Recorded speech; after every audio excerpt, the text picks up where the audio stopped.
Air two air missile কিভাবে একটা plane ধ্বংস করে চলুন জেনে নেই। এয়ার টু এয়ার মিসাইল এমন একটি অস্ত্র যা এক বিমান থেকে ছোড়া হয় আরেকটি বিমানকে ধ্বংস করার জন্য।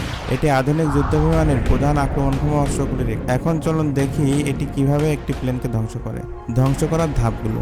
প্রথমে যেটা আসে সেটা হলো টার্গেট লোকেট করা। এয়ারক্রাফটে থাকা রাডার বা ইনফ্রারেড সেন্সর দিয়ে শত্রুর বিমানের অবস্থান শনাক্ত করা হয়। তারপর পাইলট মিসাইল লক করে সেই লক্ষ্যবস্তুর দিকে। 2 নম্বরে আসে মিসাইল লঞ্চ। মিসাইল ছোড়া হয় বিমান থেকে, এরপর সেটা নিজে থেকে লক্ষ্যবস্তুর দিকে এগোতে থাকে। একে বলে ফায়ার অ্যান্ড ফরগেট। 3 নম্বরে যেটা আসে সেটা হলো গাইডেন্স সিস্টেম। মিসাইলগুলো সাধারণত 3 রকমের গাইডেন্স সিস্টেম ব্যবহার করে। এক হচ্ছে radar homing, 2 infrared homing, laser বা জিপিএস গাইডেন্স। রাডার হোমিং হলো মিসাইলটি শত্রু বিমানের যে রাডার সিগন্যাল থাকে সেটা ধরে এগোতে থাকে। ইনফ্রারেড হোমিং শত্রু বিমানের ইঞ্জিন থেকে আসা যে তাপ সেটা শনাক্ত করেই মিসাইল এগোতে থাকে। লেজার বা জিপিএস গাইডেন্স নির্দিষ্ট কোঅর্ডিনেট অনুযায়ী লক্ষ্যবস্তুতে আঘাত করে।